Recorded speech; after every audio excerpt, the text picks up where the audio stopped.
Hi welcome to Mahanagar నేను మీ మనోజ్.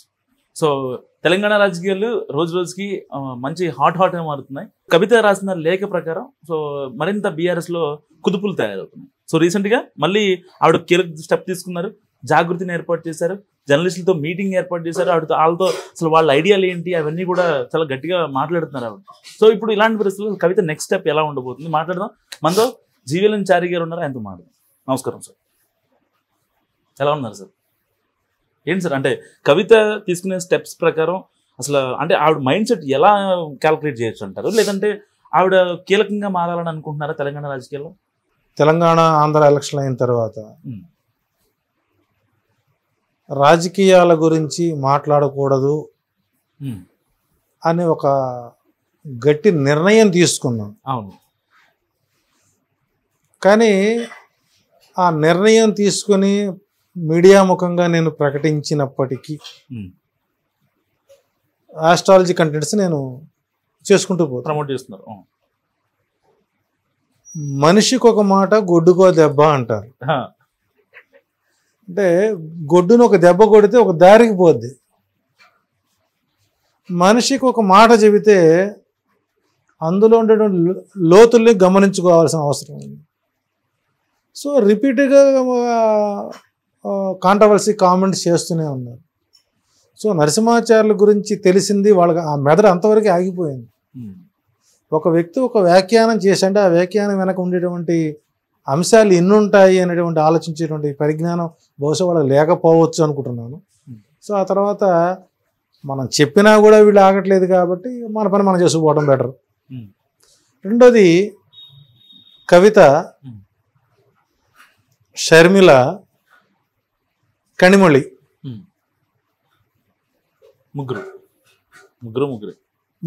ముగ్గురే. ఇక్కడ పర్టికులర్ కవిత గారి యొక్క జాతక పరిశీలన నేను ఆల్రెడీ చేసి ఉన్నాను. చేసి ఉని ఫస్ట్ టైం ఆమె మీద బాగా అరెస్ట్ చేస్తారు అన్నటువంటి సందర్భంలో ఒక మీడియా ఇంటర్వ్యూలో ఈ టర్మ్లో ఆమెని ఆ రోజు వెళ్ళిన సమయంలో వీరిని అరెస్ట్ చెయ్యరు అంటే కరెక్ట్గా సైమల్టేనియస్గా ఒక పక్క అవినాష్ రెడ్డి అరెస్ట్ ఇష్యూ, ఒక పక్క కవిత లిక్కర్ స్కామ్ ఇష్యూ మనకు సైమల్టేనియస్గా నడిచినాయి. దీని మీద మనకు మీడియాలోనే ట్రయల్స్ చేసేసారు. అటువంటిప్పుడు కూడా నేను డైరెక్ట్గా ఏం చెప్పానంటే ఈ పీరియడ్లో అమ్మాయిని అరెస్ట్ చేయరు, కొద్దిగా టైం పడుతుంది, అరెస్ట్ అయితే తప్పదు అనుకున్నాం. రెండోది, 2G స్పెక్ట్రమ్ స్కామ్ కేసులో కనిమొళి అరెస్ట్ అయింది. చిన్న చిన్న పొలిటికల్ ఇష్యూస్లో పోలీసుల పైన అగ్రెసివ్గా పోయి ట్రాఫిక్ అంతరాంగల సమయంలో షర్మిల గారు కూడా అరెస్ట్ అవడం జరిగింది. అవును, అంటే ఇక్కడ ఒకసారి జైలుకి వెళ్ళొస్తే అద్భుతమైనటువంటి రాజకీయ ఫలితాలు పొందిన వాళ్ళు వాళ్ళని ఆదర్శంగా తీసుకుని వాటిని ఆదర్శంగా తీసుకున్నారేమో. కాబట్టి ఇక్కడ కనిమొళి యొక్క మానసిక తత్వానికి, షర్మిల యొక్క ఆలోచన విధానానికి, కవిత యొక్క మానసిక స్థితికి those are 3 types of mind sets. ఇవి లేఖ రాసింది, రాసిన మాట వాస్తవమే. లేఖ రాసిన మాట వాస్తవం. మనం సమాజంలో తిరుగుతున్నాం, ఒక ఉన్నత కుటుంబంలో పుట్టాం, ఒక తెలంగాణ పితగా పేరు పడ్డటువంటి కేసీఆర్ గారి పుత్రికగా గుర్తింపు తీసుకొచ్చుకున్నావు. మంచి ఉంటే బహిరంగంగా చెప్పాలి, చెడు ఉంటే చెవిలో చెప్పాలి అనేటువంటి చిన్న కామన్ సెన్స్ని ఎందుకు ఈ అమ్మాయి కోల్పోయింది?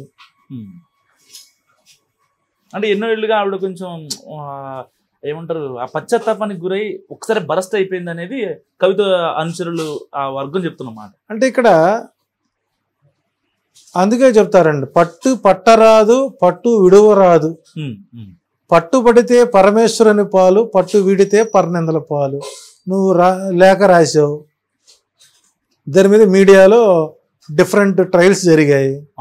నువ్వు జర్నలిస్ట్ని పిలిచి మీటింగ్ పెట్టావు. మరి మీ ఫాదర్కి ఏసీబీ నోటీస్ రాగానే, కమిషన్ నోటీస్ రాగానే మళ్ళీ నువ్వు వెళ్ళావు, ఆయన నిన్ను ఆదరించారు.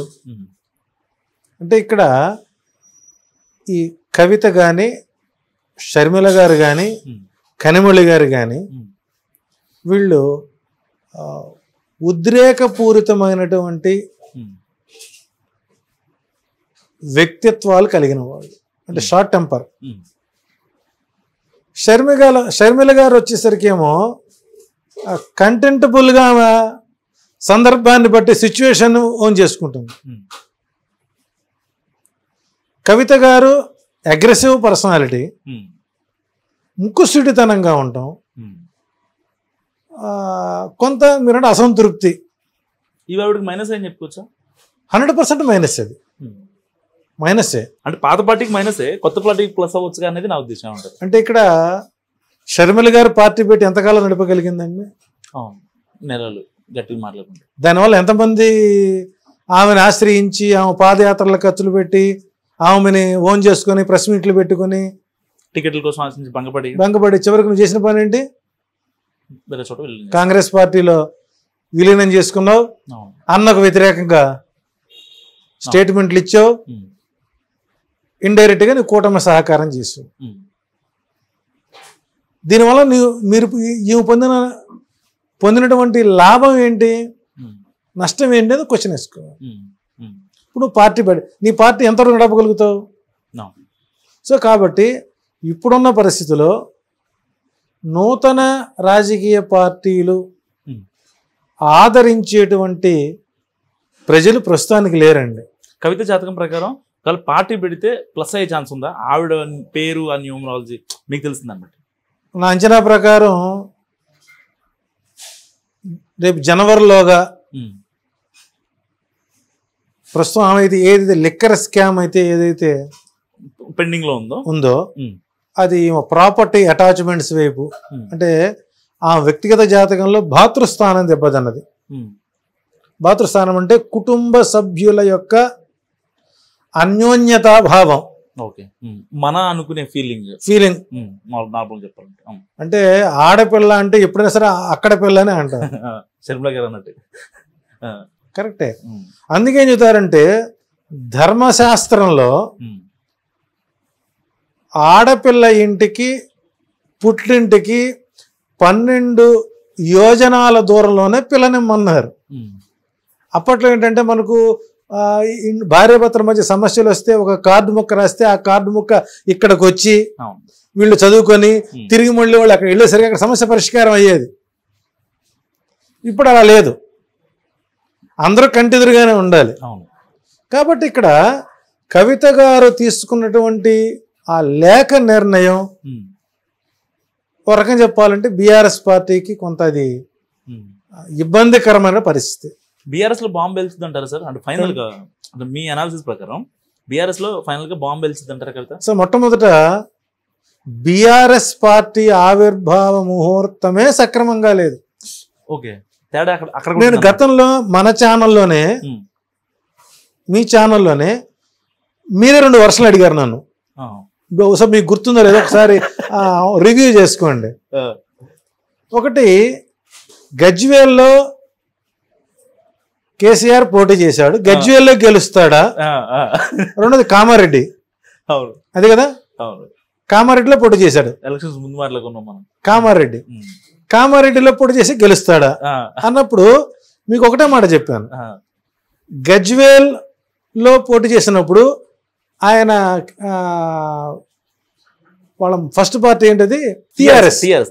టిఆర్ఎస్ పార్టీ ఆవిర్భావ ముహూర్తాన్ని దృష్టిలో పెట్టుకుని గజ్వేల్లో ఆయన పోటీ చేశాడు. బీఆర్ఎస్ ప్రకారం అక్కడే కామారెడ్డి వేశాడు కాబట్టి కామారెడ్డి కష్టం అవుతుంది, ఇక్కడ గెలుస్తాడు, అక్కడ బీజేపీ గెలిచే అవకాశం ఉంది, భట్టి విక్రమార్కకు సీఎం అయ్యే అవకాశాలు ఉన్నాయి, మీరు అన్నట్టుగా డిప్యూటీ సీఎం అయ్యారు అనుకున్నాం. కానీ అప్పుడు నా ఆలోచన రేవంత్ రెడ్డి దృష్టికి పోలా. ఎందుకంటే కాంగ్రెస్ పార్టీలో ఎప్పుడు ముందుగా ఒక నాయకుడు నిర్ణయించదు. అవును, ఫైనల్ గా అక్కడ సీల్ కవర్ అక్కడ నుంచి వస్తుంది. అందువల్ల రేవంత్ రెడ్డి పార్టీ మీద దృష్టి పెట్టలేకపోయినా, రేవంత్ రెడ్డి మీద అసలు పార్టీ రాదనుకున్నాం. మరి నేను చెప్పినటువంటి అన్ని ప్రాంతాల్లో బీజేపీ కొట్టుకొచ్చింది, కానీ ఒక తెలంగాణలో మాత్రం కాంగ్రెస్ వచ్చింది. అవును, అట్లాగే బీఆర్ఎస్ పార్టీ ఆవిర్భావ ముహూర్తం ఆయన యొక్క దశ అంతర్దశలలో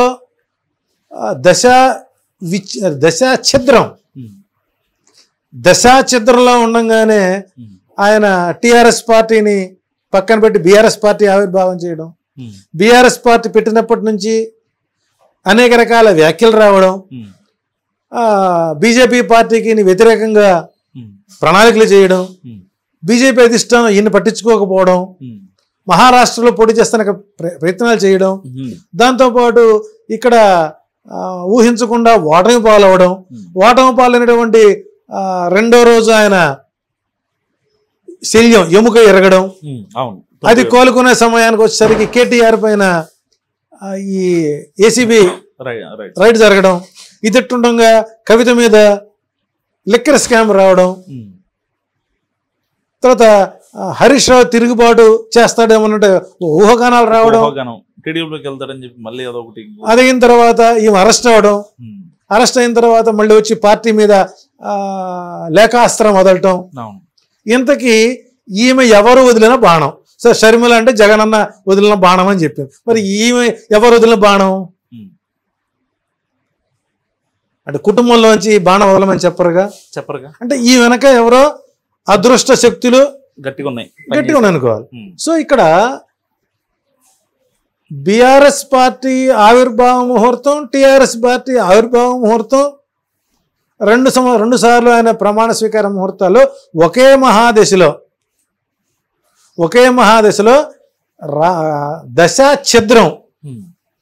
ఛిద్రం అంటే ఆ దశ పూర్తి కాకుండానే ఈయన ఆలోచనలు చూడండి. 16 సంవత్సరాల రాజకీయ చరిత్రలో కేసీఆర్ గారు ఒక దశ మారినప్పుడు డిప్యూటీ స్పీకర్గా ఉండి రాజీనామా చేసి పార్టీ పెట్టాడు. అదే పార్టీలో ఆయన ఉద్యమానికి వెళ్ళాడు, ఉద్యమానికి వెళ్ళి ముఖ్యమంత్రి అయ్యాడు, ఉద్యమాల మధ్యలో రాజీనామాలు చేశాడు. ఆయన ఎప్పుడు అంటాడు నా రాజీనామా పత్రం జేబులోనే ఉంటుంది అని. కాబట్టి ఇంతటి ఆటుపోట్లు తట్టుకొని కేసీఆర్ గారి యొక్క ఇంటి ఆడబడుచువై ఉండి నువ్వు లేఖ రాయడం తప్పు కదా. రాజకీయంగా ఉంటే తండ్రితో మాడుకోవచ్చు. తండ్రి నీ వరకం చెప్పాలంటే తల్లి కొడుకుని గౌరవిస్తుంది, తండ్రి కూతురిని ప్రేమిస్తాడు. ఇప్పుడే గుర్తుపెట్టుకోండి. ఇది గృహస్థ ధర్మాల్లో ఎప్పుడూ కూడా కూతురు తన తండ్రికి ఎన్ని కష్టాలని చెప్పుకుంటుందండి. తల్లి కొడుకుని ఎక్కువగా చూసుకుంటుంది. నీకు స్వతంత్రం ఉన్నటువంటి పరిస్థితుల్లో నీవు ఆ లెటర్ రాసి నీవు ఆ పార్టీకి ఆ కుటుంబానికి ఎంత మానసిక క్షోభకు గురి చేసావు. ఫైనల్గా ఒక మాట చెప్పండి సార్, కవిత విషయంలో ఈ ఇయర్లో ఒకవేళ ఆవిడ పార్టీ పెడితే ఆవిడ సక్సెస్ అవుతుందా లేదా? 100% కవిత పార్టీ పూర్తి స్థాయిలో నడుపుతుంది అనేటైతే నేను 100% చెప్పనండి. అంటే ఆవిడ జాతకం ప్రకారం జాతకం ప్రకారం ఇటువంటి పిచ్చి పనులు మానుకోవడం ఉత్తమం. కలుపుకొని పోతే సెట్ అంటారు 100%. అంతే తప్ప కొత్తగా పార్టీ పెట్టి ఆర్థిక వనరులు శత్రుత్వాలను పెంచుకునే కంటే ఒకే గొడుగు కింద ఉండి వర్షానికి తడిసినా ఎండకు ఎండినా అన్నీ తల వంచుకొని అడుగు ముందుకేస్తే ఆమెకి రాజకీయ భవిష్యత్తు ఉంటుంది. అంటే ఊరుకున్నంత ఉత్తమం బోడుకున్నంత సుఖం లేదు అని చెబుతాం. పర్టికులర్గా ఆగస్టు నవంబర్ మధ్యకాలంలో ఈడీ అటాచ్మెంట్స్ మళ్ళీ ఎంక్వైరీస్ మళ్ళీ రీస్టార్ట్ అయ్యే అవకాశాలు ఎక్కువ ఉంటాయి. Thank you so much sir. So ఇది జీవీఎల్ చారి గారి అనాలిసిస్. చూస్తూనే ఉండండి మహానగర్.